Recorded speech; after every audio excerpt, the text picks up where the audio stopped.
அப்போதெல்லாம் உலகத்தை ஜெயிக்கும் நம்முடைய விசுவாசமே உலகத்தை ஜெயிக்கிற ஜெயம். தேவனால் பிறப்பதெல்லாம் உலகத்தை ஜெயிக்கும் நம்முடைய விசுவாசமே உலகத்தை ஜெயிக்கிற ஜெயம்.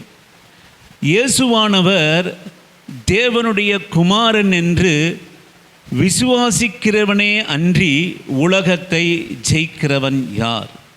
ஆமென், ஹல்லேலூயா. தேவனால் பிறப்பதெல்லாம் உலகத்தை ஜெயிக்கும் நம்முடைய விசுவாசமே உலகத்தை ஜெயிக்கிற ஜெயம். எனக்கு அருமையான கர்த்தருடைய பிள்ளைகளே, விசுவாசமே உலகத்தை ஜெயிக்கிற ஜெயம். இயேசுவானவர் தேவனுடைய குமாரன் என்று விசுவாசிக்கிறவனே அன்றி உலகத்தை ஜெயித்தவன் யார்?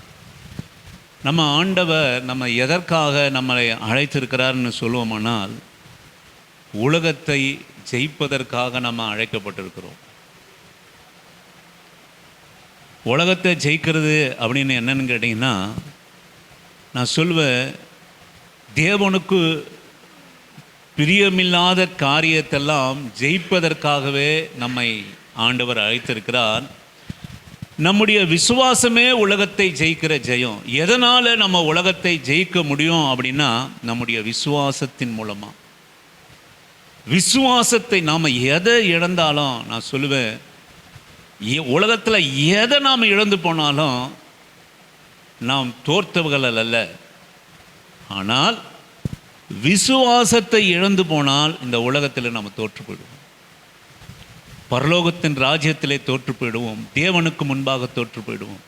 நீங்கள் அநேக மனுஷர்களுக்கு முன்பாக தோல்வி என்பது நமக்கு ஒரு பிரச்சனையே கிடையாது.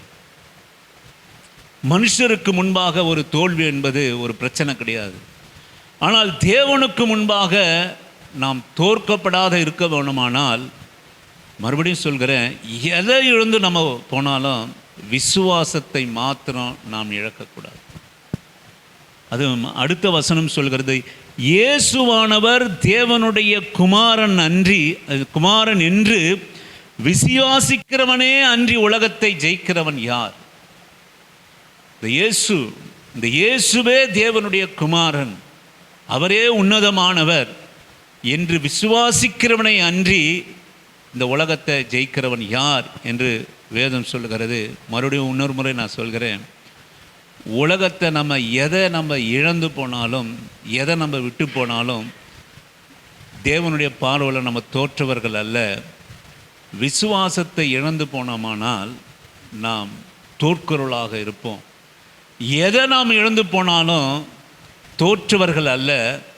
விசுவாசத்தை இழந்து போனால் தோற்றவர்களாக நாம் மாறி போயிடுவோம். எந்த சூழ்நிலையிலும் இயேசுவே தேவனுடைய குமாரன் என்று விசுவாசிக்கணும். ஆமென், ஹல்லேலூயா. இந்த விசுவாசம், இந்த நம்பிக்கை நம்மளை ஒரு நாளும் நம்மை விட்டு எடுபடக்கூடாது. எபிரேயனுடைய புஸ்தகம் 11வது அதிகாரம் 1-2 வசனங்களை நான் வாசிக்கிறேன். நம்மளாம் அறிந்த வசனம்தான். எபிரேயனுடைய புஸ்தகம் 11வது அதிகாரம் 1-2 வசனங்களை நான் வாசிக்கிறேன். 11வது அதிகாரம் நமக்கு தெரிந்த வசனம்தான். விசுவாசமானது நம்பப்படுகிறவைகளின் உறுதியும் காணப்படாதவைகளுடைய நிச்சயமாக இருக்கிறது. விசுவாசம்னா என்ன அப்படின்னு கேட்டிங்கன்னா, நம்பப்படுகிறவர்கள் நம்பிக்கையும். அதாவது நம்ம ஜெயிக்கணும் அப்படின்னு சொன்னால், இந்த கிறிஸ்தவ வாழ்க்கையில் ஜெயிக்கணும் அப்படின்னு சொன்னால், நான் சொல்லுவேன், நம்பப்படுகிறவர்களே உறுதியும். நாம் எதை நம்புகிறோமோ அதில் உறுதி. நம்முடைய விசுவாசமானது எதை நம்பிக்கையாக நம்ம வச்சிருக்கிறோமோ அதில் உறுதியாக இருப்பது நம்ம கடமை. ரெண்டாவது ஒரு காரியம், காணப்படாதவைகளின் நிச்சயமாக இருக்கிறது. காணப்படாதவைகளுடைய நிச்சயத்தை நமக்கும் நம்ம குடும்பத்துக்கும் அந்த ஆண்டவரை நம்புவர்களுக்கு ஆண்டவர் வைத்திருக்கிறார். ஆனால் நாம் செய்ய வேண்டியது என்னன்னு அப்படின்னு கேட்டிங்கன்னா, நம்பிக்கையிலே உறுதி. மறுபடியும் நான் இந்த கால வேளையில் வற்புறுத்துகிறேன், எதை நாம் இழந்து போனாலும் இந்த உலகத்திலே நாம் தோற்றவர்கள் அல்ல. இந்த உலகமானது நமக்குரியது அல்ல. ஆனால் ஆண்டவருடைய பிள்ளைகள் எதற்காக ஆண்டவருடைய பிள்ளைகளை ஆண்டவர் அழைத்திருக்கிறாரோ அந்த விசுவாசத்தை நாம் விட்டு விடுவோமானால் எல்லாவற்றிலும் நாம் தோற்றுள்ளதாக இருப்போம். விசுவாசத்தை விட்டு விடுவது என்ன அப்படின்னு கேட்டிங்கன்னா, இயேசுவானவர் தேவனுடைய குமாரன் அல்ல என்று வருகிறத எண்ணம் தான் அந்த விசுவாசம். இயேசுவானவர் எனக்கு நன்மை செய்யக்கூடியவர் அல்ல. இயேசுவானவர் அவர் என்னை ரட்சிக்கக்கூடியவர் அல்ல. எனக்கு அற்புதங்களை செய்யக்கூடியவர் அல்ல. எனக்கு பரலோகத்திலே சுதந்திரமாய் கொடுக்க போகிறவர்கள் அல்ல என்ற எண்ணம் அவிசுவாசம். இவைகளெல்லாம் என்ன சூழ்நிலை வந்தாலும் இவைகளெல்லாம் நாம் நம்புகிறதில் உறுதியாக இருக்கிறதா விசுவாசம். காணப்படாதவர்களுடைய நிச்சயத்தை கர்த்தர் நமக்காக அவர் வைத்திருப்பார். அதனாலே முன்னோர்கள் நல்ல சாட்சி பெற்றார்கள். எதனாலனா விசுவாசத்திலே விசுவாசமானது நம்பிக்கையிலே உறுதியாக இருந்தபடினாலே, நம்பிக்கையில் உறுதியாக இருந்தபடினாலே காணப்படாதவைகளுடைய நிச்சயத்தை அவர்கள் பெற்றுக்கொண்டபடினாலே முன்னோர்கள் எல்லாம் நல்ல சாட்சி பெற்றார்கள். நம்ம வாழ்க்கையில் நல்ல சாட்சி மனுஷருக்கு முன்பாகவும் ஆண்டவருக்கு முன்பாகவும் நல்ல சாட்சி பெறணும்னா உலகத்தை ஜெயிக்கிறவர்களாக இருக்கணும். உலகத்தை எதனால் ஜெயிக்கிறவர்களாக இருக்கணும் அப்படின்னா நான் சொல்லுவேன், நம்மில் இருக்கிற விசுவாசமே உலகத்தை ஜெயிக்கிற ஜெயம். ஆமென், அல்லேலூயா. இந்த விசுவாசம் நமக்குள்ளாக இருக்குமானால் நாம் உலகத்தை ஜெயிக்கிறவர்களாக காணப்படுவோம். பணம் அல்ல, பொருள் அல்ல, விசுவாசம் நமக்கு இருந்தால் நாம் ஜெயிக்கிறவர்களாக காணப்படுவோம். நீங்கள் அதே ஏழாம் வசனத்தை நான் வாசிக்கிறேன். நான் எல்லாம் நிறைய இருக்குது, நான் கொஞ்சமாக அதை எடுத்து நான் போதிக்கிறேன். நோவா தற்காலத்திலே காணாதவைகளை குறித்து தேவ எச்சரிப்பை பெற்று பயபக்திக்கு உள்ளவனாகி தன் குடும்பத்தை ரட்சிப்பதற்கு பேழையை உண்டு பண்ணினான். ஆமென், அல்லேலூயா. ரொம்ப ஆச்சரியமான இந்த விஷயம். எப்படி நம்மலாம் சில வாரத்துக்கு விசுவாசிக்கிறோம், சில காரியங்களுக்காக விசுவாசிக்கிறோம், சில நாட்களிலே விசுவாசிக்கிறோம், சில வருஷங்களிலே நம்ம ஆண்டவர் மேலே விசுவாசிக்கிறோம். இங்கே நோவா விசுவாசத்தினாலே நோவா தற்காலத்திலே காணாதவைகளை குறித்து தேவ எச்சரிப்பை பற்றி பயபக்தி உள்ளவனானால். எதனால் அவனுக்கு பயபக்தி உண்டாச்சு அப்படின்னு கேட்டிங்கன்னா நான் சொல்லுவேன், தற்காலத்தை காணாதவைகளை குறித்து பயபக்தி. இதுதான் விசுவாசம். விசுவாசம் என்பது காண்கிறவர்களை அல்ல, தற்காலத்திலே காணாதவைகளை குறித்து நமக்கு பயபக்தி இருக்குமானால் அது விசுவாசம். தற்காலத்திலே காணவில்லை, என் வாழ்க்கையில காணலை, என்னுடைய வாழ்நாட்களில் நான் காணலை.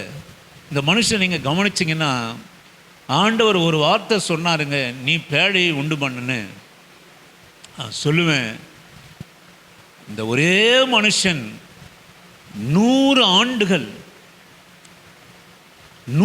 ஆண்டுகள் அந்த பேழையை ஆயத்தப்படுத்தினான். பயபக்தி உள்ளவனானான்.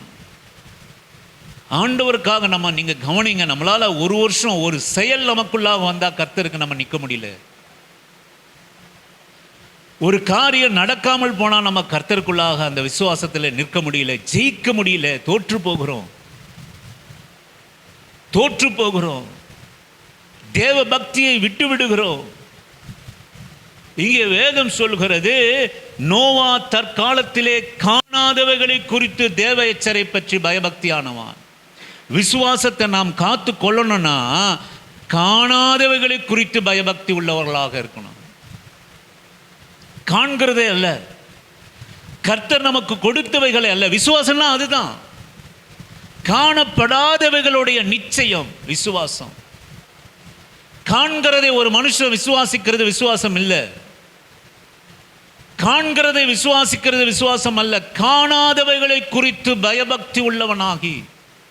எனக்கு அருமையான கர்த்தருடைய பிள்ளையே, விசுவாசம் என்பது என்ன அப்படின்னு சொன்னீங்கன்னா, காணாதவைகளை குறித்து பயபக்தி உள்ளவனாகி.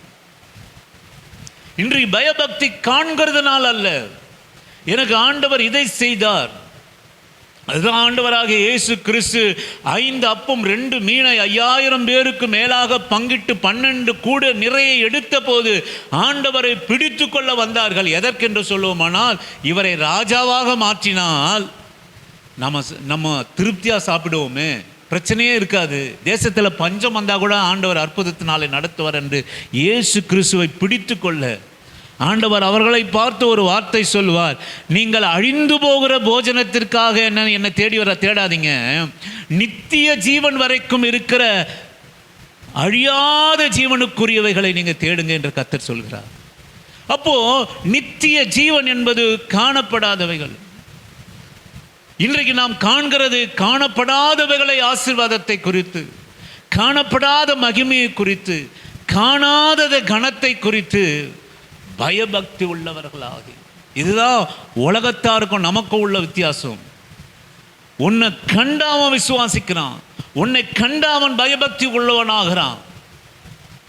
நீங்களும் நானும் எதற்காக அழைக்கப்பட்டிருக்கிறேன்னா, நான் சொல்லுவேன், காணாததை குறித்து பக்தி உள்ளவன், விசுவாசம் உள்ளவன் உலகத்தை ஜெயித்தவன். அவன் தான் உலகத்தை ஜெயித்தவன். விசுவாசம் உங்களுக்கு வெற்றி பெற செய்யும். விசுவாசம் நம்மை வெற்றி பெற செய்யும். பணத்தினால் அல்ல, பேரினால் அல்ல, புகழினால் அல்ல, காணப்படாத நித்திய மகிமைக்காக நம்மை வெற்றி பெற செய்யும். ஆண்டவராகிய இயேசு கிறிஸ்து உங்களையும் என்னையும் எதற்காக அழைத்திருக்கிறார்னா, காணப்படுபவர்களுக்காக அவர் அழைக்கவில்லை, காணப்படாத நித்திய மகிமைக்காக அவர் அழைத்திருக்கிறார்.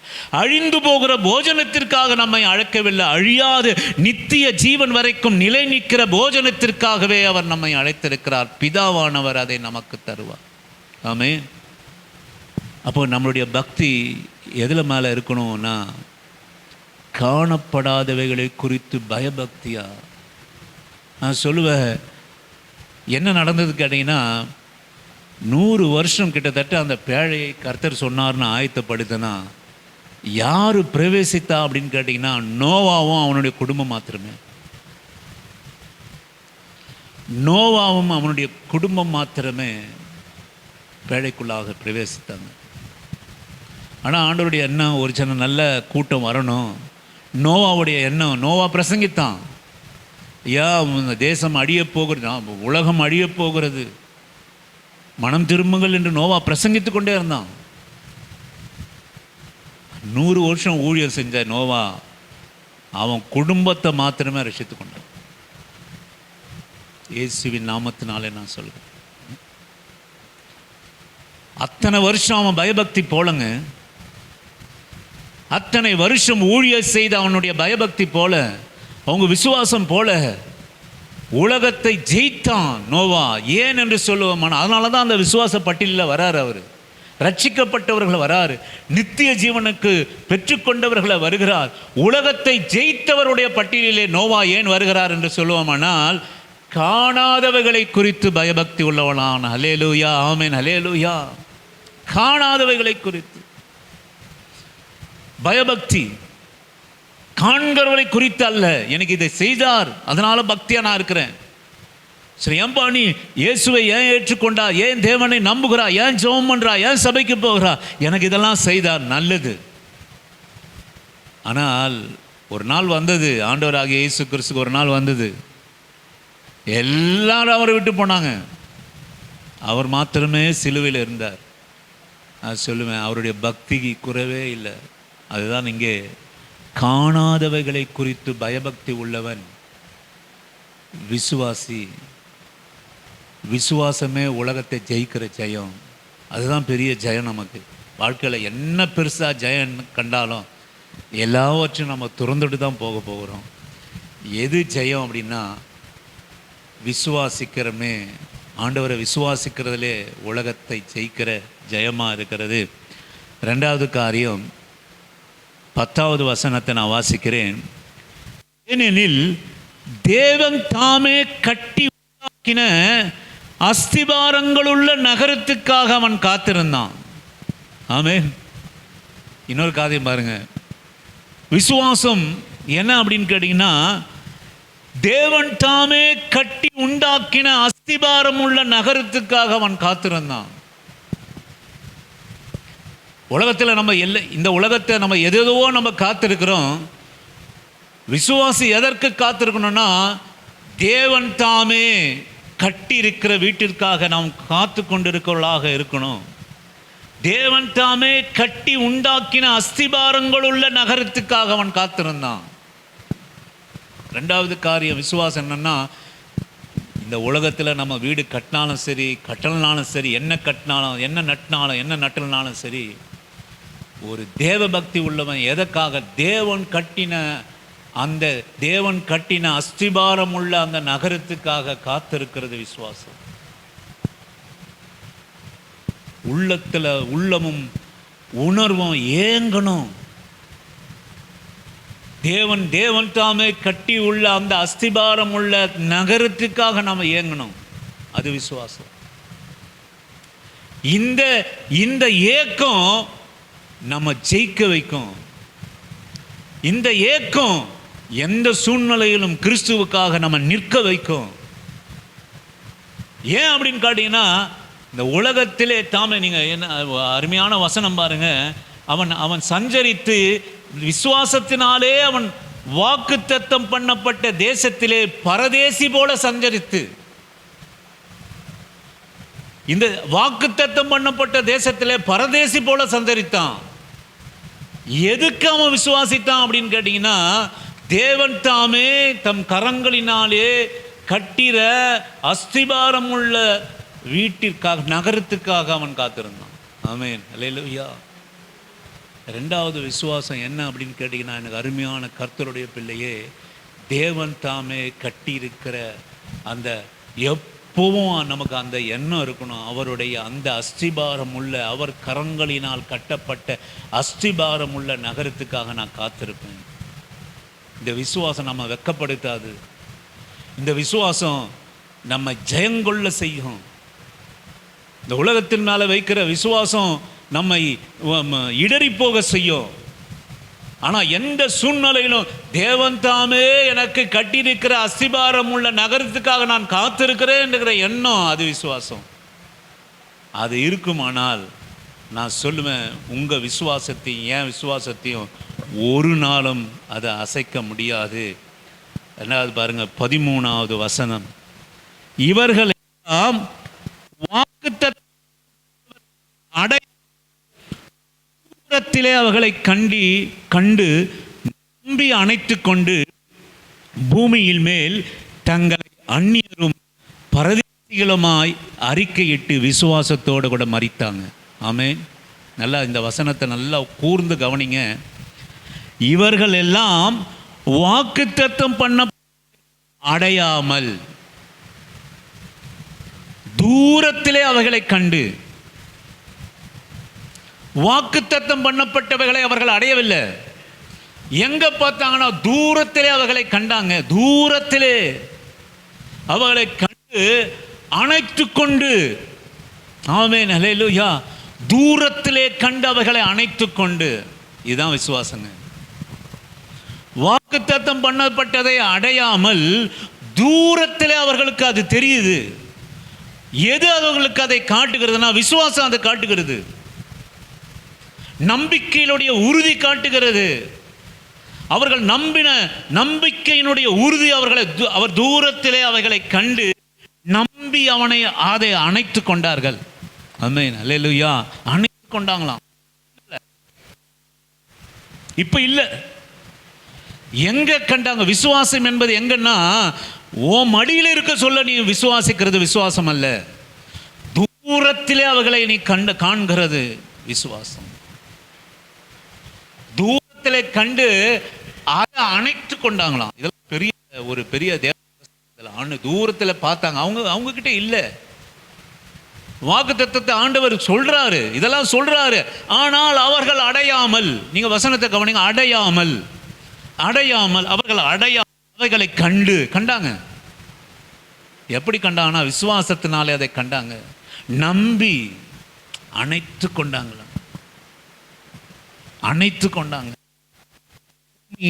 தங்களை அந்நியரும் பரதேசிகளும் என்று அறிக்கையிட்டு, என்ன அறிக்கையிட்டாங்க அப்படின்னு கேட்டிங்கன்னா, நான் யார் இந்த பூமியில்? நான் யார் இந்த பூமிக்கு? நான் சொல்லுவேன், நீ உலகத்தை, விசுவாசமே உலகத்தை ஜெயிக்கிற ஜெயம். நீ உலகத்தை ஜெயிக்கணும்னா நம்ம எண்ணம் ஒன்று இருக்கணும். நான் இந்த பூமிக்கு யார்? அந்நிய பரதேசி. ஆமென். நான் யார்? இந்த பூமிக்கு யார்? அந்நியன். இன்னைக்கு அநேக காரியம் இந்த பூமிக்கு நாம் அந்நியராக இருக்கிறதுனால தான், அந்நியராக ஆண்டவர் வச்சிருக்கிறதுனால தான் அநேக நம்ம அழுகிறது, அநேக நம்ம கேட்குறதெல்லாம் ஆண்டவர் நமக்கு இன்னும் அதெல்லாம் நமக்கு அது சிலதெல்லாம் வந்து விளங்க மாட்டேருந்து, சிலதெல்லாம் நமக்கு மடியில் வந்து விழ மாட்டேருந்து, சிலதெல்லாம் நமக்கு கிடைக்க மாட்டேருந்து. எத்தனை ஏங்கினாலும், எத்தனை வருஷம் ஜபம் பண்ணாலும் அதெல்லாம் கிடைக்க மாட்டேருந்து. ஏன் அப்படின்னா, அந்நியனும் பரதேசியம்மா. நீங்களும் நீ விசுவாசியான யார் அப்படின்னு கேட்டீங்கன்னா, நீ அந்நியனும் பரதேசினா. அந்நியனுக்கு வந்து எதுவுமே சீக்கிரம் கிடைச்சிடாது. இந்த பூமியில அந்நியமா இருக்கிறவனுக்கு, அந்நியமா என்று நினைக்கிறவனுக்கு, அந்நியம் என்று இருக்கிறவனுக்கு, விசுவாசிக்கிறவனுக்கு நான் சொல்லுவேன், நான் பூமிக்கு அந்நியன், நான் பரதேசி. இதெல்லாம் ஒரு மாபெரிய பரலோக நம்பிக்கைக்கினுடைய விசுவாசம். இதெல்லாம் உலகத்தை ஜெயிக்கிறதுக்குண்டான விசுவாசம்.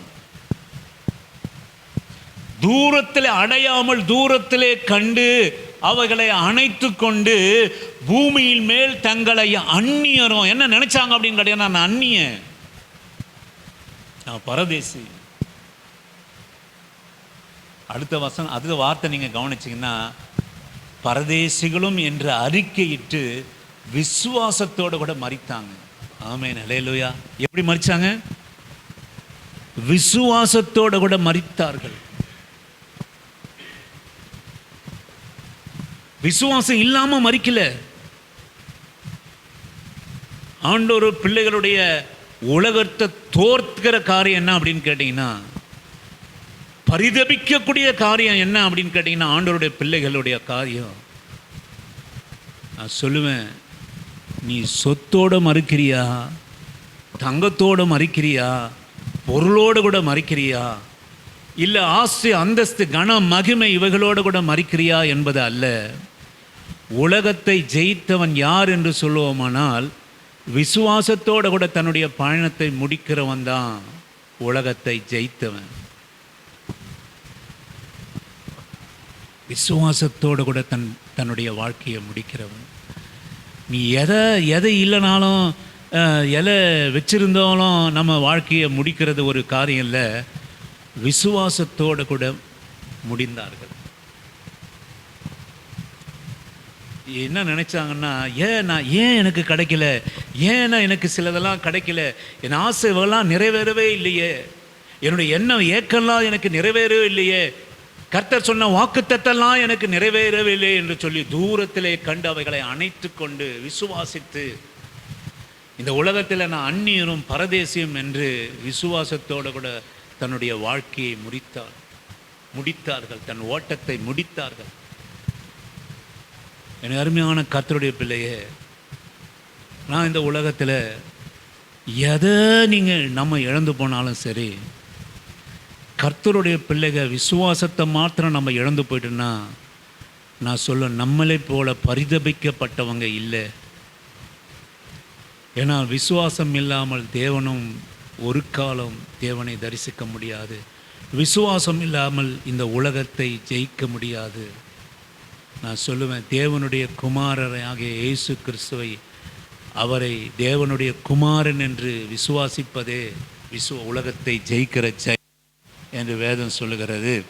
கடைசியாக நீங்கள் அந்த 33 அதே அதிகாரத்தில் 33 நீங்கள் வாசிப்பீர்களானால், நான் வாசிக்கிறேன். 11:33. விசுவாசத்தினாலே அவர்கள் ராஜ்யங்களை ஜெயித்தார்கள், நீதியின் நடப்பித்தார்கள், வாக்குத்தத்தங்களை பெற்றார்கள், சிங்கங்களின் வாய்களை அடைத்தார்கள், அக்கினியின் உக்கிரத்தை அவித்தார்கள், பட்டய கருக்குக்கு தப்பினார்கள், பலவீனத்தில் பலன் கொண்டார்கள், யுத்தத்தில் வல்லவரானார்கள், அந்நியருடைய சேனைகளை முறியடித்தார்கள். நான் சொல்லுவேன், ஸ்திரீகள் சாக கொடுத்த தங்களுடையவர்களை உயிரோடு கூட எழுந்திருக்க பெற்றார்கள். வேறு சிலர் மேன்மையான உயிர்த்தெழுதலை அடையும்படிக்கு விடுதலை பெரிய சம்மதியாமல் வாதிக்கப்பட்டார்கள். ஆமென், அல்லேலூயா. எனக்கு விடுதலையே வேணாம்பா, எனக்கு விடுதலையே வேண்டாம். வேறு சிலர் மேன்மையான உயிர்த்தெழுதலை அடையும்படி விடுதலை பெற சம்மதியாமல்.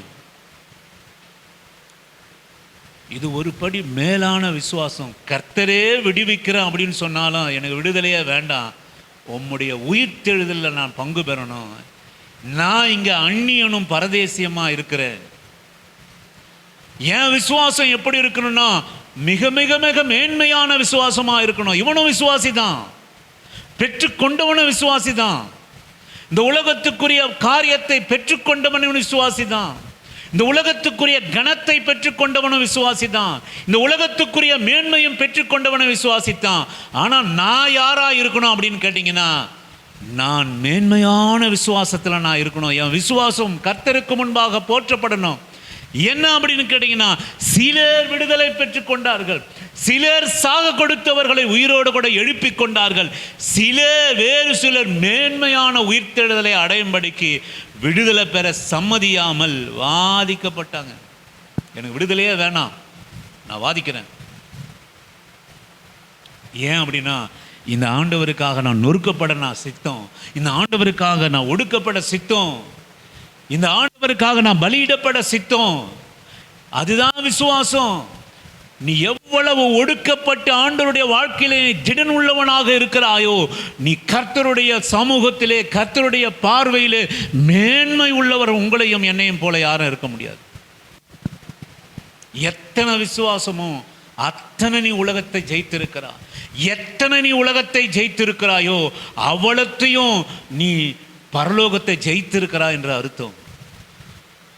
என்ன அருமையான வசனம் பாருங்க. வேறு சிலர் மேன்மையான உயிர்த்தெழுதலை அடையும்படிக்கு விடுதலை பெற சம்மதியாமல் வாதிக்கப்பட்டாங்க. நான் சொல்லுவேன், விசுவாசத்திலே சிங்கங்களின் வாயை அடைத்தாங்க. விசுவாசம் எல்லாவற்றையும் செய்யுங்க. நான் சொல்லுவேன்,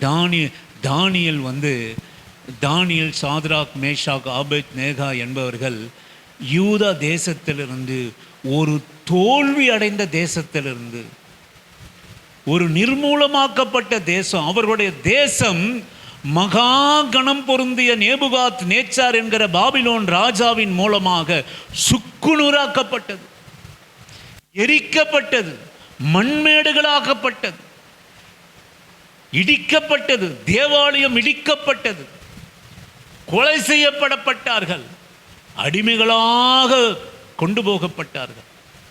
தோற்று போன ஒரு தேசம், உலகத்திலே தோற்று போன ஒரு தேசம்.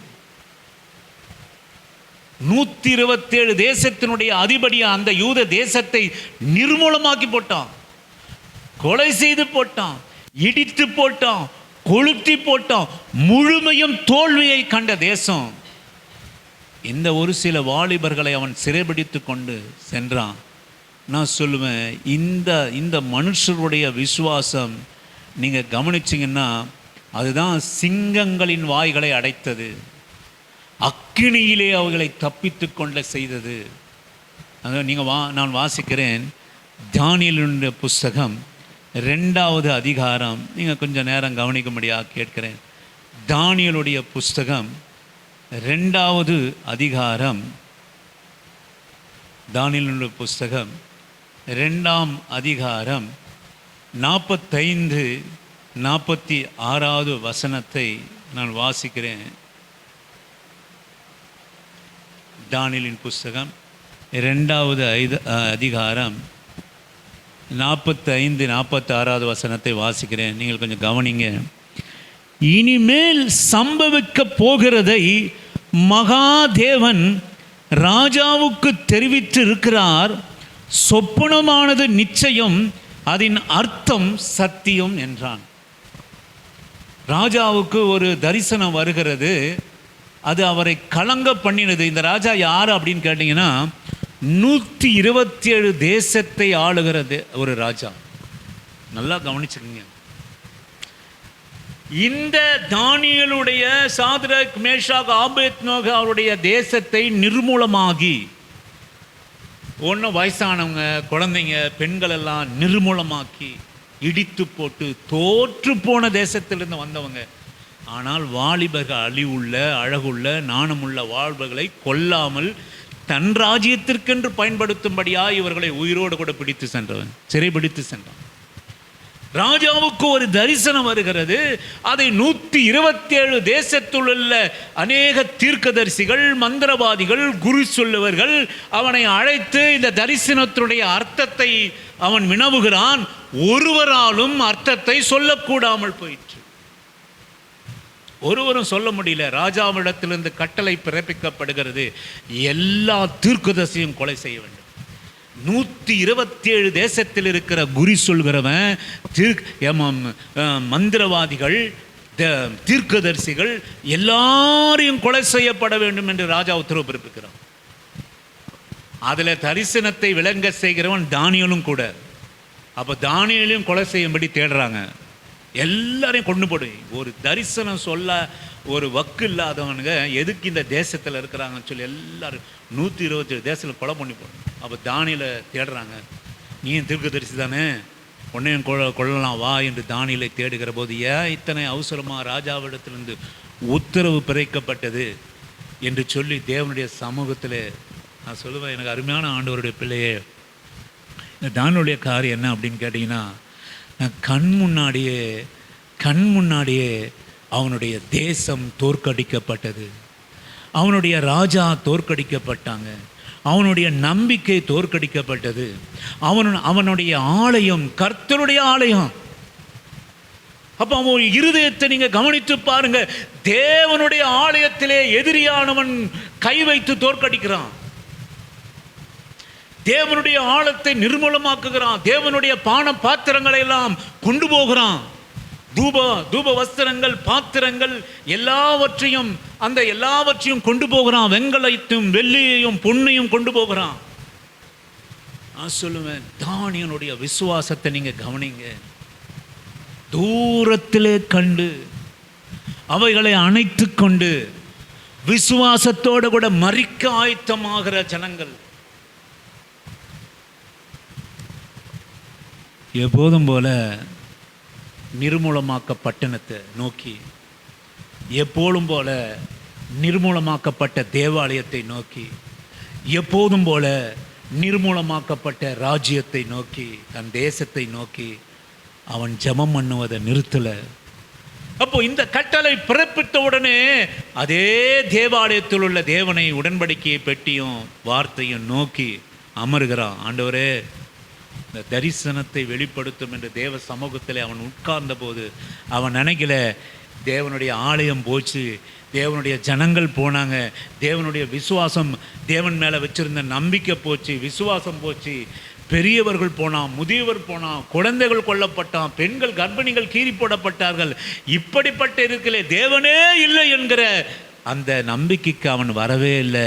நான் சொல்லுவேன், அவன் விசுவாசத்திலே கொஞ்சம் கூட மாற்றம் இல்லாமல் பாபிலோனிலும் அங்கே தேவனுக்கு விசுவாசமாக இருந்தபடியினாலே கண் கண்டவர்கள் மேலே விசுவாசம் அல்ல, தான் என்னத்தை கண்டானோ அவைகள் மேலே அவன் விசுவாசம் வைக்கல. அழிக்கப்பட்ட தேசத்தின் மேலே விசுவாசம் வைக்கல, தோற்கடிக்கப்பட்ட தேசத்தின் மேலே விசுவாசம் வைக்கல, ஆலயத்தின் மேலே, கட்டிடத்தின் மேலே அவன் விசுவாசம் வைக்கல. நான் சொல்லுவேன், நடப்பிக்கப்பட்ட காரியத்திலே அவன் விசுவாசம் வைக்கல. எதன் பேரிலே அவன் விசுவாசம் வச்சான்னா, நான் சொல்லுவேன், தேவன் பேரிலே விசுவாசித்து காணப்படாத இருக்கிற இனி வரப்போகிறதை நோக்கி அவன் எப்போதும் போல ஜெபம் பண்ணினா, எப்போதும் போல இந்த இக்கட்டி வந்தபோது எப்போதும் போல கர்த்தருடைய சமூகத்திலே அமர்ந்து ஜெபம் பண்ணி அந்த தரிசனத்துக்குண்டான விளக்கத்தை அவன் பெற்றுக்கொண்டான். நீங்கள் அடுத்த வசனம் நீங்கள் வாசித்தீங்கன்னா, அப்போது இப்போ சொல்லிட்டேன். இப்போ அதுதான் அங்கே சங்கதி. நான் அதிகமாக என்னால் சொல்ல முடியாது. நான் உங்களுக்கு சொல்கிறேன், இனிமேல் சம்பவிக்க போகிற தெரிவித்திருக்கிறார். சொப்பமானது நிச்சயம். சொப்பனத்துக்கு எல்லாம் கிளியராக வந்து எல்லாம் சொல்லிட்டான். ராஜா அதெல்லாம் எனக்கு நேரம் இல்லை என்று சொன்னான். அப்போது ராஜாவாகிய நேச்சர், இதுதான் இந்த வசனம் ரொம்ப முக்கியங்க, முகம் குப்புற விழுந்து, ஆமென், தானியேலை வணங்கி அவனுக்கு காணிக்கை செலுத்தவும் தூபம் காட்டவும் கட்டளையிட்டான். ஆமென்.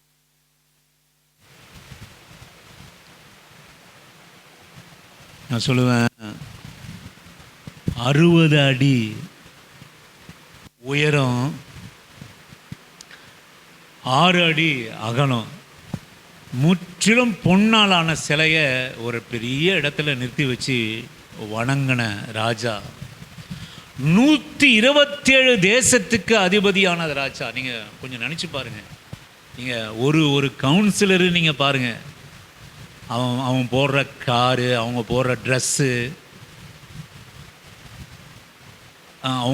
அவங்களுடைய அந்த காரியம், அவங்களுடைய அதிகார தோரணை, ஒரு கவுன்சிலர் சின்னது, ஒரு 4 தெருவுக்கு மக்களுக்கு நன்மை செய்யும்படியாக வைத்திருக்க நம்ம தேர்ந்தெடுக்கப்பட்ட ஒரு சாதாரண கவுன்சிலர், அவங்க வச்சிருக்கிற கார், அவங்க உடுத்துக்கிற ஆடை, அவங்க இருக்கிற ஆசீர்வாதம் எதனால் வருது, எப்படி வருதுன்னு நம்ம அது தேவையில்லை. நீங்கள் கவனிங்க, 127 தேசத்துக்கு அதிபதியான ராஜா இந்த தரிசனம் சொல்லப்பட்ட உடனே நான் சொல்லுவேன், அப்போது ராஜாவாகிய நேபுகாத் நேச்சார் முகம் குப்புற விழுந்து, முகம் குப்புற விழுதுன்னா உங்களுக்கு தெரியுமா, அப்படியே சாஸ்தாங்கமா முகம் குப்புற விழுந்து தானியேலை வணங்கி. யார் இந்த தானியேல்? யார் இந்த தானியேல்? தன் தேசத்திலிருந்து தோற்கடிக்கப்பட்ட, தேசத்திலிருந்து பிடித்து வரப்பட்ட ஒரு அடிமை. அவனுக்கு காணிக்கை செலுத்தவும் தூபம் காட்டவும் கட்டளையிட்டான். என் அன்பான தேவனுடைய பிள்ளையே, சொல்லுவேன், விசுவாசம் உலகத்தை ஜெயிக்கும். இது 2 விதமான காரியம். இந்த உலகத்தையும் நாம் ஜெயிக்க கற்றுக்கொள்ள வேண்டும். நான் சொல்லுவேன், எவ்வளவு பெரிய உலகத்தையாக இருந்தாலும் பரலோகத்துக்கும் நம்முடைய விசுவாசம் ஜெயிக்கும். அங்கே போய் நிற்கிற போது அது ஜெயிக்கும். உலகத்திலையும் நான் சொல்லுவேன், நாம் பாராட்டுகிற விசுவாசம் ஜெயிக்கும். 127 தேசத்துக்கு அதிபதியான பாபிலோனின் நேபுகாத் நேச்சர் முகம் குப்புற விழுந்து தானியேலை வணங்கி, சொல்லுவேன், அவனுக்கு காணிக்கை செலுத்தவும் தூபம் காட்டவும். இந்த மனுஷனுடைய விசுவாசத்தை நீங்கள் கவனிங்க. அவன் பாராட்டின விசுவாசம், எந்த தேசத்திலே அவன் அடிமையாய் வந்தானோ அதே தேசத்திலே ராஜாதி ராஜாவாய் இருக்கிறவனை முகம் குப்புற விழச் செய்து வணங்கச் செய்த விசுவாசம். ஆமென். தானியேல் கிட்ட ஒன்றும் இல்லை, தானியேல் கிட்ட ஒன்றும் இல்லை. ஆனால் அவன்கிட்ட இருந்த விசுவாசம் உலகத்தை ஜெயிக்கிற விசுவாசம். ஆமென். விசுவாசமே உலகத்தை ஜெயிக்கிற ஜெயம். ஜெயிக்கிறது அவன் கண்ணு முன்னாடி இருக்கிறத அவன் பார்க்கல. நம்ம என்ன நினைப்போம்? ஒரு காரியம் நமக்கு நடந்துடுச்சுன்னா நம்ம விசுவாசத்தை இழந்து விடுகிறோம். தேவன் மேலே விசுவாசத்தை இழந்து விடுகிறோம், நம்பிக்கையை இழந்து விடுகிறோம், அநேக கேள்வியை நாம் கேட்குறோம். அப்போல்லாம் நம்முடைய எண்ணம் என்ன இருக்கணும்னா, நான் அந்நியனும் பரதேசியமாக இந்த தேசத்தில் இருக்கிறேன். சில மீட்கப்படுவதற்கு தங்களை ஒப்பு கொடுக்காமல், சொல்லுவேன், வாதிக்கப்பட ஒப்பு கொடுத்தாங்க. ஏன் என்று சொல்லுவோமானால், அவர்கள் பரிபூர்ண விசுவாசம், அவர்கள் மிகுந்த விசுவாசம், விலை மதிப்புக்கு விசுவாசத்தை அவர்கள் காட்டினார்கள். விசுவாசம் என்பது 2. சிலர் மரிக்க கொடுத்த தங்களுடைய பிள்ளைகளை எழுப்பத்தக்க விசுவாசம் 1. 2வது விசுவாசம் மேன்மையான விசுவாசம், மகா மேன்மையான விசுவாசம், இயேசு கிறிஸ்துவினுடைய விசுவாசம். என்ன அப்படி? அவர் நமக்கு கொடுத்த விசுவாசம் என்ன அப்படின்னு கேட்டீங்கன்னா, சிலர் தங்களுக்கு வந்த அற்புதங்களை ஏற்றுக்கொள்ளாமல், தங்களுக்கு வந்த வாக்குத்தத்தங்களை நிறைவேற்றி ஏற்றுக்கொள்ளாமல், தங்களை வாதிக்க ஒப்பு கொடுத்து உயிரோடு கூட ஆண்டவர் என்னை எழுப்பும்படியாக அவர்களை வாதிக்க ஒப்பு கொடுத்து ஜீவனையே கொடுத்து, ரெண்டு விதமான விசுவாசம், மேன்மையான விசுவாசம். எனக்கு அருமையான ஆண்டவருடைய பிள்ளையே, நான் சொல்லுவேன், அந்நிய தேசத்திலே அடிமையாய் போனாலும் தேவன் மேலே இருக்கிற விசுவாசம் அவனுக்கு போகாததுனாலே 127 தேசத்துக்கு அதிபதியான, அப்படி இல்லைன்னா அவன் என்ன நடந்திருக்கணும் அப்படின்னு கேட்டிங்கன்னா, அந்த கட்டளையின் பிரகாரம் 127 தேசத்தில் இருக்கிற தீர்க்கதரிசி, குறி சொல்கிறவன், மந்திரவாதி, தானியல் எல்லாரும் மடிந்து போயிருக்கணும். தானியல் கேட்குறாரு, இத்தனை ஏன் இவ்வளவு துரிதமாக ஏன் எல்லாரையும் கொலை செய்ய சொல்லி ராஜா கட்டளையிட்டார்? நான் தேவனுடைய சமூகத்தில் நான் உட்காருகிறேன், அவரே தரிசனங்களை விளங்க செய்கிறவர் என்று சொல்லி கர்த்தருடைய சமூகத்தில் உட்கார்ந்து. ஒரே ஒரு மனுஷங்க. நம்ம நினைக்கிறோம் நம்ம ஒண்டியாக இருக்கிறோம், நம்ம ஒண்டியாக இருக்கிறோம்னு நினைக்கிறோம். என் அன்பு ஆண்டவருடைய பிள்ளையே, உன் விசுவாசம் பெரியது. 100 வருஷம் நோவா பிரசங்கித்து பேழையை கட்டி தன் வாழ்நாள் முழுவதும் விசுவாசமாக இருந்தார். விசுவாசம் இல்லாமல் இல்லை. கடைசியில் பேழை கட்டப்பட்டது, ஜலப்பிரயாணம் வந்தது, ஜனங்களை எல்லாம் அழிந்து போனார்கள்.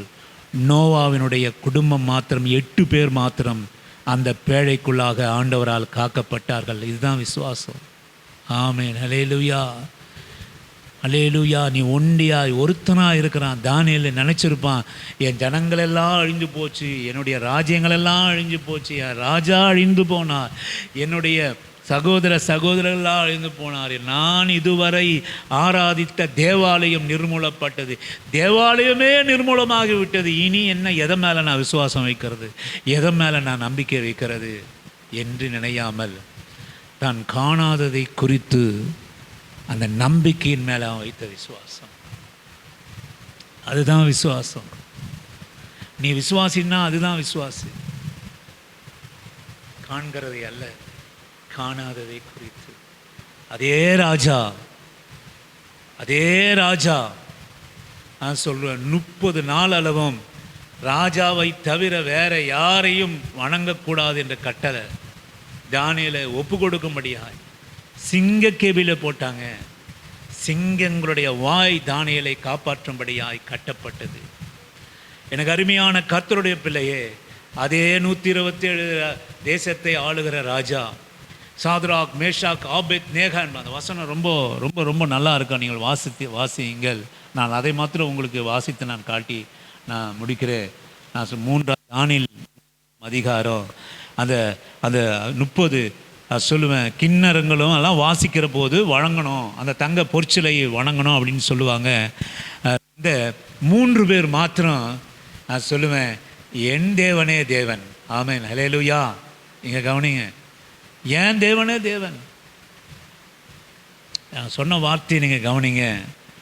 இப்பொழுதும் இப்போ வணங்கலை, நீங்கள் இவங்க 3 பேர் வணங்கலை. அந்த 60 அடி உயரமும் 6 அடி அகலமும் உள்ள பொண்ணு, சுத்த பொன்னினால் ஆன சிலை, அவளை வணங்கும்படி விசுவாசம் அதில் போல பாருங்க.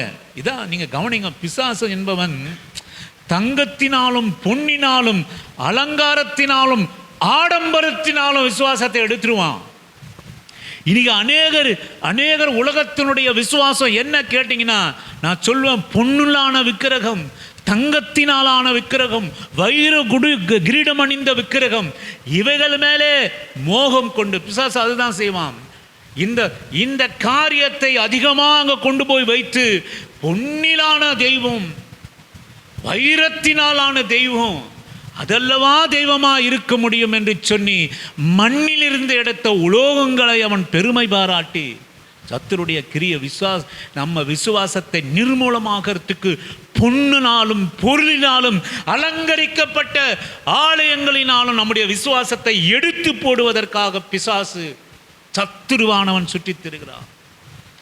ஒரு தங்கத்தை பார்த்து, ஒரு விக்கிரகத்தை பார்த்து, விக்கிரகம் தங்கத்திலான விக்கிரகமா கூட்டம் தாசியா கூடும். 4 அடி செலவைக்கிற இடத்துல நான் சொல்லுவேன், நங்கலூரில் ஒரு இடம் இருந்தது. அநேக வருஷத்துக்கு முன்பாக ஒரு ஒரு ஒரு சிலையை நிறுவினாங்க. அந்த அந்த மிகப்பெரிய சிலை இங்கே நிறுவினாங்க. ஐயோ, அதை பார்ப்பதற்காக எல்லாரும் போனாங்க. அநேக தேசத்திலிருந்து வந்தாங்க, அநேகர் இருந்து கூடினாங்க, அநேகர் வந்தாங்க. வெறும் கல்லு தான், கல்லான பெரிய ஹைட்டு. எவ்வளவு ஹைட்டு இருக்குதோ அவ்வளவு பக்தி, எவ்வளவு ஹைட்டு இருக்குதோ அவ்வளவு விசுவாசம், எவ்வளவு பொன்னினால் அலங்கரிக்கப்பட்டிருக்கிறதோ அவ்வளவு விசுவாசம். கொண்டு வருகிறவன் சாத்தான். ஜனங்களை மயக்கி விசுவாசத்தை எடுத்து போட்டு உலகத்தை நாம் ஜெயிக்காதபடி, உலகத்திலே அந்நீரும் பரதேசிகளும் நாம் எண்ணக்கூடாதபடிக்கு சொல்ல பெரிய பொண்ணு. அங்கே போனீங்கன்னா எல்லாம் தங்கம்தான். வாசல் தங்கம், தூண் தங்கம், விக்கிரகம் தங்கம், அப்படியே கதவுகள் எல்லாம் தங்கம். அப்போ எது தெய்வம்? தங்கத்தினால் நிரம்பினது தெய்வமா? எது தெய்வம்? தரித்திரர்களை மீட்க வந்தது தெய்வமா? சிலுவிலே அறையப்பட்டு மரித்து போன அவர் ஒரு தெய்வமா? அல்லது தங்கத்தினால் ஜொலிக்க அலங்காரமா இருப்பது தெய்வமா? இன்னைக்கு தங்கத்தை தேடிதான் உலகம் போகுது. கவனிங்க, நான் முடிக்கிறேன். அவன் தேசம் நிர்மூலமாக்கப்படுது, அவன் ஆலயம் அழிக்கப்படுது, அவன் எல்லாம் தோல்வியான சூழ்நிலை, அடிமையாக கொண்டு வருகிறாங்க. ராஜா, நான் மறுபடியும் வற்புறுத்துகிறேன், இந்த 60 முழம்னா உங்களுக்கு எப்படி நான் சொல்கிறதுன்னு எனக்கு தெரியல. எவ்வளவு பெரிய சிலை தெரியுங்களா? அதோடைய இப்படி குண்டு அப்படின்னா அகலம் எவ்வளோ அப்படின்னு கேட்டீங்கன்னா 6 அடியாம். நீங்கள் யோசனை பண்ணி பாருங்கள். 6 அடினா கிட்டத்தட்ட இதை விட பெருசு. அவ்வளவு அது நீளம். உயரம் எவ்வளோ கேட்டிங்கன்னா 60 முழம் உயரம். எதனால அப்படின்னா கல்லுனால அல்ல, சுத்த பொண்ணு. நிறுத்திட்டு எல்லாரும் வணங்குங்கடா. 127 தேசத்தில் இருக்கிறோம். தம்பூரம், நாதஸ்தரம், கிண்ணறம் வாசிக்கிற படுவதும் நீ குனிஞ்சு வணங்கணும். 3 பேர் சொல்லிட்டான், நான் வணங்க மாட்டேன். ஏன் வணங்க மாட்டேன்? உன் நம்பிக்கை போச்சு, உன் விசுவாசம் போச்சு, உன் தேசம் போச்சு, உன் ராஜ்யம் போச்சு, உன் தேவனுடைய உடன்படிக்கப்பட்டு போச்சு, உன் தேவனுடைய ஆலயங்கள் இருக்கிற பனிமூட்டங்கள் எல்லாம் போச்சு, தங்கம் போச்சு, வெங்கலம் போச்சு, வெள்ளி போச்சு, உன் தாய் தகப்பனும் போயிட்டாங்க. நீ அடிமைப்படுத்திக் கொண்டு இந்த தேசத்தில் இருக்கிறாயா? இன்னும் உன் விசுவாசமா? இதோ பார், 60 முழ உயரம், 6 முழ அகலம் கொண்ட ஒரு பொண்ணு சிலை. இதை வணங்காம நீ எதை வணங்க போற என்று சொன்னபோது, இப்போதும் சரி போட்டோம், இப்பொழுதும் எக்காலம், நாகசுரம், கிண்ணறம், வீணை முன்னாடி கொண்டு வந்துட்டாங்க. 3 பேரையும். 3 பேரை சாத்ராக், மேஷாக், ஆபேத்னாக வணங்க முடியாதுங்க, வணங்க முடியாது. நீ எத்தனை அடி வந்தாலும் என் நம்பிக்கை வேற, நான் தேவன் மேலே வச்சிருக்கிற விசுவாசம் வேற. நான் வச்சிருக்கிற விசுவாசம் உலகத்தை ஜெயிக்கிற விசுவாசம். நீ 60 முழ உயரத்தினால் பொன்னினால் பண்ணாலும் சரி, 6 முழ அகலத்தினால் பொன்னினால் செய்தாலும் சரி, இந்த உலகத்தை ஜெயிக்கிற விசுவாசம் எனக்குரியது. என் விசுவாசம் உலகத்தை ஜெயிக்கிற விசுவாசம்.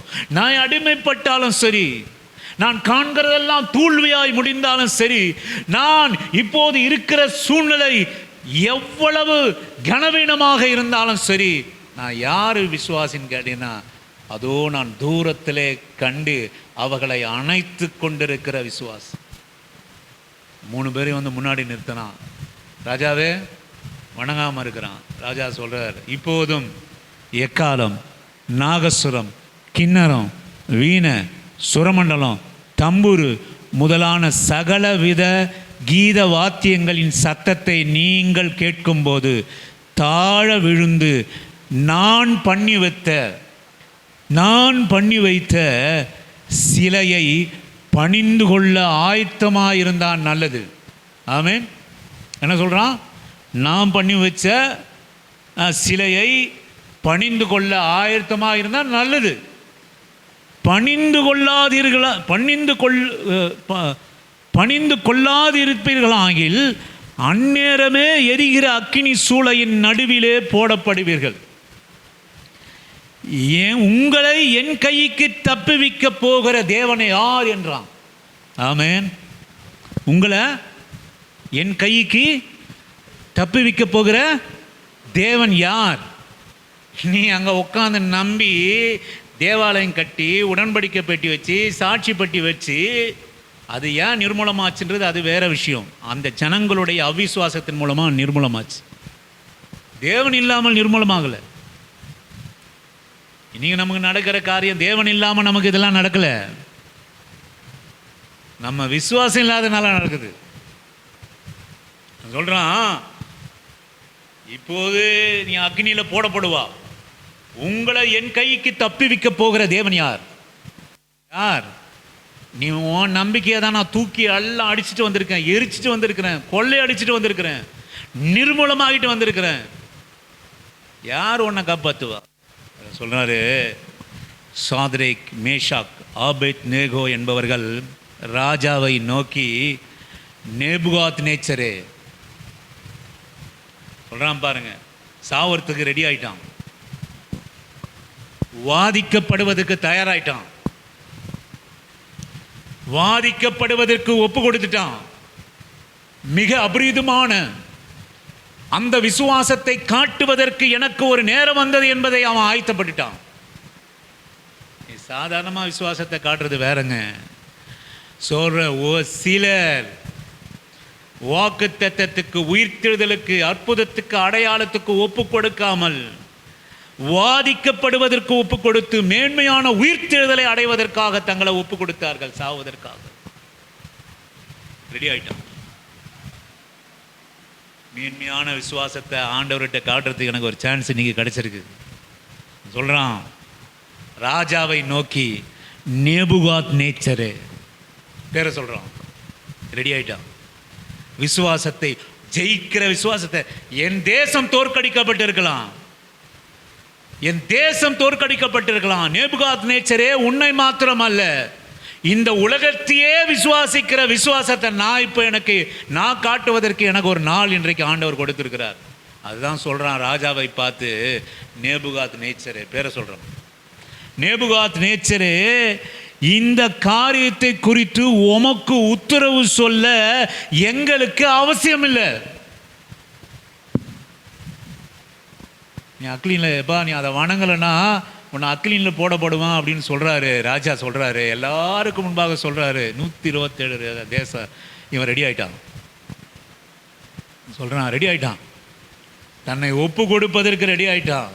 மேன்மையான விசுவாசத்தை தேவனுக்கு முன்பாக பறைசாற்றுவதற்கு அவன் தயாராகி விட்டாங்க 3 பேரும். அவன் சொல்கிறான், நேபுகாத் நேச்சரே, ராஜாவை பார்த்து, நேபுகாத் நேச்சரே, இந்த காரியத்தை குறித்து உமக்கு உத்தரவு சொல்ல எனக்கு அவசியம் இல்லையா?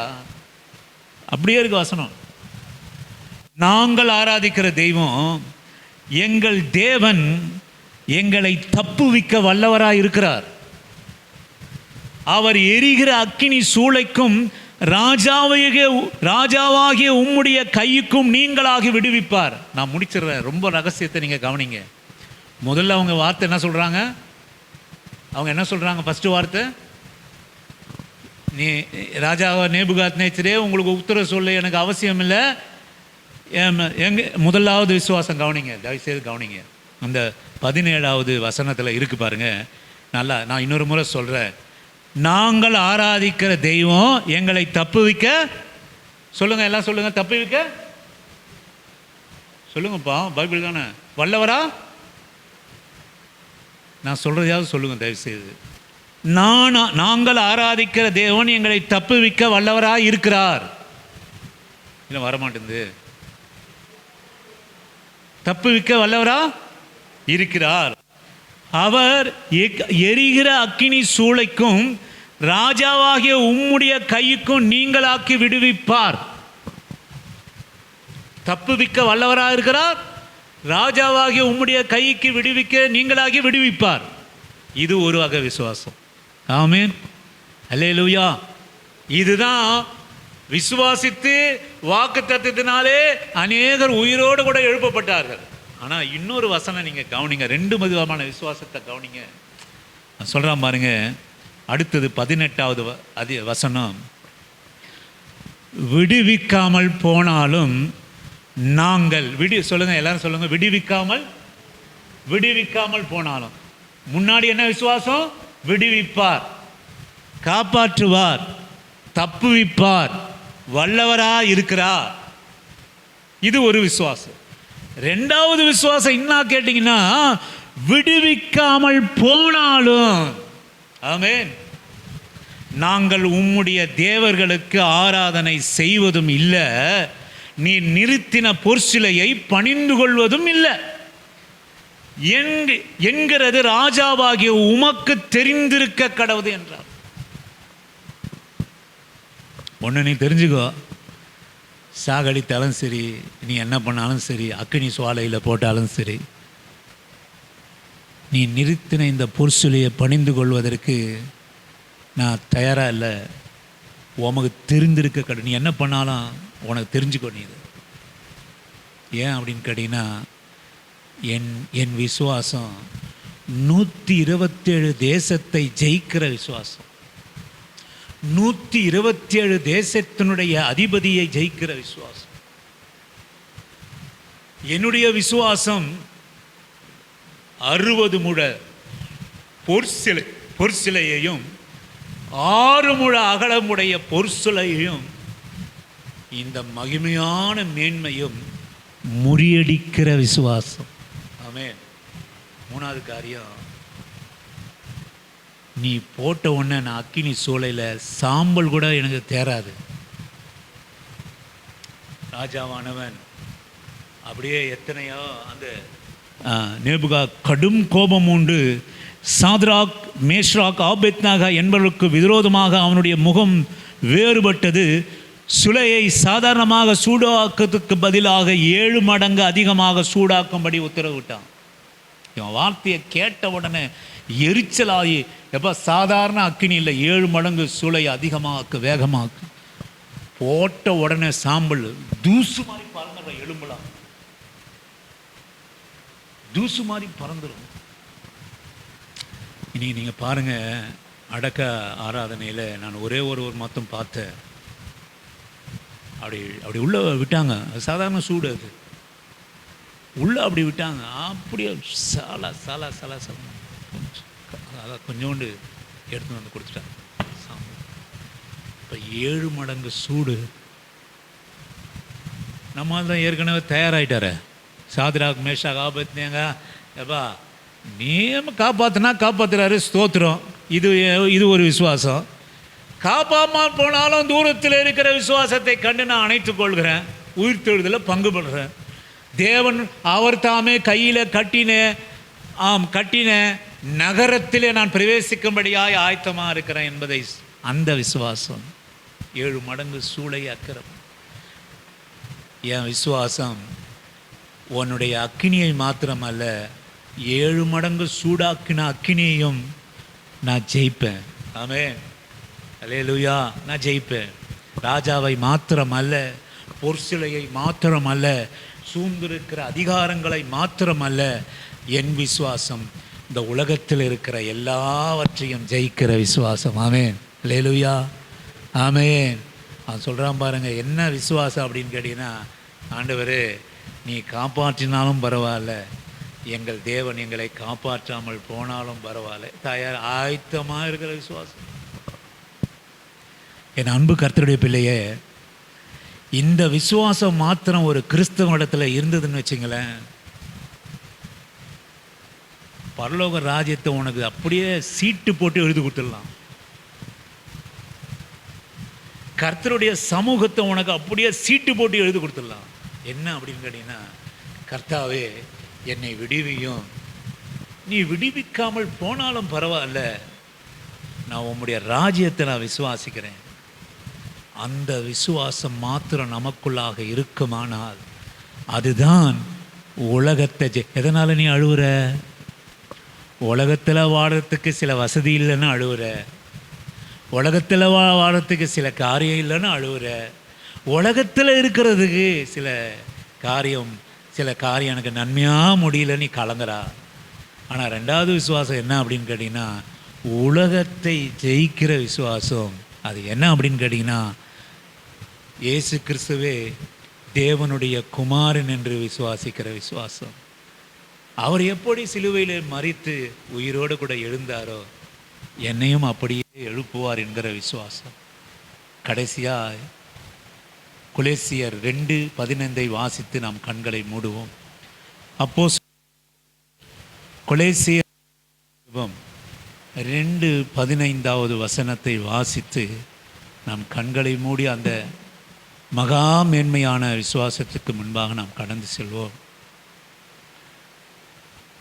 நமக்கு எதிரடியாகவும் கட்டளைகளால் நமக்கு விரோதமாகவும் இருந்த கையெழுத்தை குலைத்து அதை நடுவில் இராதபடி எடுத்து சிலுவையில் மேல் ஆணி அடித்து துரத்தனங்களையும் அதிகாரங்களையும் உரிந்து கொண்டு வெளியரங்கமான கோலமாக்கி அவைகள் மேலே சிலுவையிலே வெற்றி சிறந்தார். ஆமென், அல்லேலூயா. சிலுவையிலே என்ன சிறந்தார் சொல்லுங்க? சிலுவையிலே என்ன சிறந்தார்? உலகத்தினுடைய பார்வைக்கு என்னது? தோல்வி. உலகத்துடைய பார்வைக்கு நிர்வாணம். ஒருத்தன் சொல்கிறான் ஆண்டவரை பார்த்து, தேவனுடைய குமாரன் சும்மா கதை விட்டுட்டு திரிஞ்சியே, நீ தேவனுடைய குமாரன் என்று சொல்லுவாயனால் சிலுவையை விட்டு விறங்கும் என்று அநேகர் பரிதபித்தாங்க, அநேகர் பரிகாசம் பண்ணினாங்க. ஆண்டவர் அப்படியே ஆடை இல்லாதவரா சிலுவிலே ஆணி அடிக்கப்பட்டு தாகம் என்று சொல்லி உடல் முழுக்க அவர் சிலுவையிலே மரித்தாலும் நான் சொல்லுவேன், 3ஆம் நாள் உயிரோடு கூட எழுந்து சிலுவையிலே வெற்றி சிறந்தார். ஆமென், அல்லேலூயா. யாருக்கு அவர் சிலுவையிலே வெற்றி சிறந்தார்னா, பிதாவாகிய குமாரனாகிய இயேசு கிறிஸ்துவை விசுவாசிப்பதே விசுவாசம். அதுவே உலகத்தை ஜெயிக்கிற விசுவாசம்.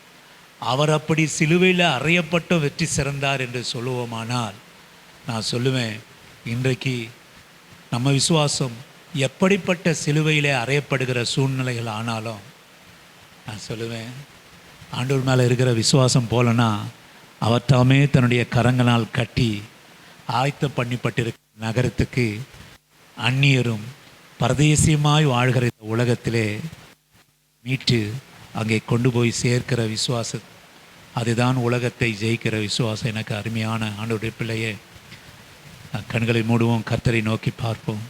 அப்படிப்பட்ட விசுவாசம் நமக்கு வேணும், அப்படிப்பட்ட விசுவாசம் நமக்கு வேணும். அல்லேலூயா, ஆமென். கோரமான வன்சிலுவை மீதினால் நான் துங்கினாலும் ஆவலாயும் அண்டை சேர்வே வாக்கடங்கா வல்லநாதா. தேவனே, நான் உமதண்டையில் இன்னும் நெருங்கி சேர்வதே என் ஆவல் பூமியில். தேவனே, நான் உமதண்டையில் இன்னும் நெருங்கி சேர்வதே என் ஆவல் பூமியில். மாவலிய கோரமான மாவலிய கோரமான வன் சிலுவை மீதினில் நான் மாவலிய கோரமான வன் சிலுவை மீதினில் நான் கோர துங்க நேரிடினும் ஆவலாயும் அண்டை சேர்வே தேவனே நான் உமதண்டையில் இன்னும் நேரும் சேர்வதே என் ஆவல் பூமியில். ஆண்டவரே,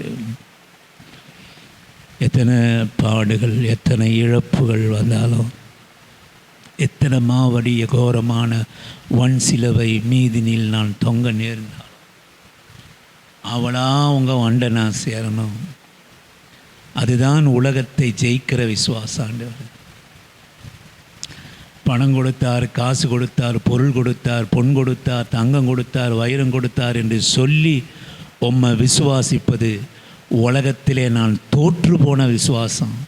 நான் ஜெயிக்கிற விசுவாசம் எது என்று கேட்டிங்கன்னா, ஆண்டவரே ராஜா, அத்திமரம் துளிர் விடாமல் போனாலும், திராட்சை செடியில் கனி தராமல் போனாலும், ஒளிவு மர கன்றுகள் பலனற்று போனாலும், மந்தையிலே ஆடுகள் இல்லாமல் போனாலும், தொழுவத்திலே மாடுகள் இல்லாமல் போனாலும், என் தேவனுக்குள்ளாக இந்த உலகத்தை ஜெயிக்கிற விசுவாசம். உலக பொருளுக்காக மாத்திரம் ஆண்டவரை நேசிக்காமல், ஆண்டவரே 7 மடங்கு அக்கினி சூளையிலே போட்டு அக்கினியிலே இருந்தாலும், சிங்கங்களின் வாய்களை கட்டப்படுவதற்கு ஏதுவாக இருந்தாலும், ஆண்டவரே ஆண்டவரே சிலர் வாக்கு தத்தத்தின் பிரகாரம் அற்புத அடையாளங்களை பெற்று தன் பிள்ளைகளை உயிரோடு கூட எழுப்பினார்கள். ஒரு சிலர் தான் கர்த்தரோலை போல உயிரோடு எழும்புவதற்காக தன்னை வருத்தப்படுவதற்கு, துன்பப்படுவதற்கு, கொல்லப்படுவதற்கு ஒப்பு கொடுத்தாங்க.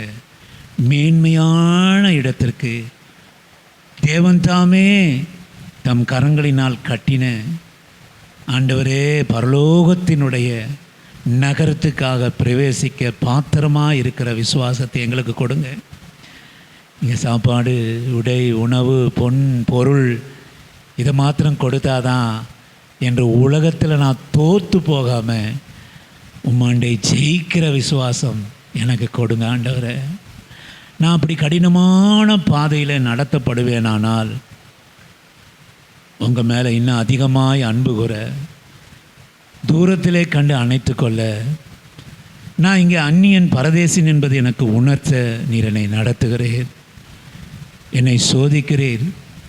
இன்னும் என்னிடத்திலே கனமான மகிமையான விசுவாசம் வெளிப்படுவதற்காக மேன்மையான இடத்திற்கு என்னை கொண்டு போய் சேர்க்கும்படியாக, முன்னோர்களைப் போல எனக்கு சாட்சி ஏற்றும்படியாக, எனக்கு சாட்சி உண்டாகும்படியாய் நீர் என்னை அப்படி நடத்துகிறீர் ஆண்டவரே. நன்றி அப்பா. நீங்கள் கொடுத்தாலும் நன்றி, நீங்கள் கொடுக்காமல் இருந்தாலும் நன்றி ஆண்டவர். காணாததை ஆண்டவரே தூரத்திலே கண்டு, வாக்குத்தத்தம் பண்ணதை பெற்றுக்கொள்ளாமல் அவைகளை தூரத்திலே கண்டு அணைத்து கொண்டோம் ஆண்டவரே. அணைத்து கொண்டோம், அணைத்து கொள்கிறோம். பசியோ, நாச மோசமோ, நிர்வாணமோ, துன்பமோ, வெறுமையோ, பாடுகளோ, மேன்மையோ, கனமோ எதுவாக இருந்தாலும், சொந்த தேசமோ அடிமை தேசமான பாபிலோனோ, எல்லா இடத்திலும் நீர் எங்களுக்கு கொடுத்திருக்கிற விசுவாசத்தை, சிலுவையிலே சம்பாதித்து கொடுத்திருக்கிற விசுவாசத்தை ஒரு நாள் எங்கள் இடத்துலேருந்து எடுத்து போடாமல் இரும். நிச்சயமாக மேன்மையான விசுவாசத்துக்குள்ளாக எங்களை நடத்துகிறீர். அதற்குண்டான பலனை எங்களுக்காக தருவீர். துதிகன மகிமை சிலுவையிலே வெற்றி சிறந்த கர்த்தராகிய இயேசு கிறிஸ்துவை விசுவாசிக்கிற விசுவாசத்தினாலே உலகத்தை தேய்க்கிற ஜெயம் பெற்றுக்கொள்க கிருபையை தாரும். ஏசப்பாவின் நாமத்தில் பிதாவே, ஆமென். என் ஆத்துமாவே கர்த்தரை ஸ்தோத்திரே, என் முழுகுள்ளமே அவருடைய பரிசுத்த நாமத்தை ஸ்தோத்திரே. என் ஆத்துமாவே கர்த்தரை ஸ்தோத்திரே. கர்த்தர் செய்த சகல இதுவரைக்கும் எவ்வளோ நன்மைகள் எங்களுக்காக செஞ்சுருக்கீங்க. நீங்கள் செய்யாமல் இல்லைண்ட, துக்கத்தில் மாத்திரம் நடத்துகிறீங்களா, வெறுமையில் மாத்திரம் நடத்துகிறீங்களா? எவ்வளவோ நன்மையான காரியத்தை நீங்கள் செஞ்சுருக்கிறீங்க. அதற்காக எங்கள் ஆத்துமா இந்த காலை வேளையில் உம்மை துதிக்கிறது. எத்தனையோ மரண போராட்டத்தில் எங்களை மீட்டிருக்கிறீங்க, எத்தனையோ குறைவுகளை நீங்கள் நிறைவாக்கி இருக்கிறீங்க. இதுவரை எங்களை பாதுகாக்கிறீங்கப்பா. நன்றி அப்பா, நன்றி ஆண்டவரே, நன்றி அப்பா, நன்றி நன்றி. ஏசப்பாவின் நாமத்தில் பிதாவே, ஆமேன். என் ஆத்துமாவே கர்த்தரை ஸ்தோத்திரி, என் முழுகுளுமே அவருடைய பசுத்த நாமத்தை ஸ்தோத்திரி. என் ஆத்துமாவே கர்த்தரை ஸ்தோத்திரி. கர்த்தர் செய்த சகல உபகாரங்களும் மறவாமல் நீதின்மையில் நடந்து நியாயம் செய்து இரக்கத்தை மனத்தாழ்மையோடு உங்களுக்கு பாதம் அமர்ந்திருக்க கர்த்தர் கிருபை செய்யுங்க. பிதாவாகிய தேவனுடைய அன்பும் கர்த்தராக இயேசு கிறிஸ்துவின் கிருபையும் பசுத்த ஆவியினுடைய அந்யோன்யம் ஐக்கியமும் நம்மையும் என்றென்றும் விட்டு விலகாமல் இருப்பதாக. கர்த்தர் உங்களை ஆசீர்வதிப்பார். கர்த்தருடைய கரம் நம்மோடு கூட இருப்பதாக. எதை நாம் இழந்து போனாலும் விலையேற பெற்ற விசுவாசத்தை மாத்திரம் நாம் இழக்காமல் நாம் பத்திரப்படுத்தி வைப்போம். நம்முடைய நாளுக்கென்று அவருடைய நாள் நம்மில் விளங்க செய்வதாக.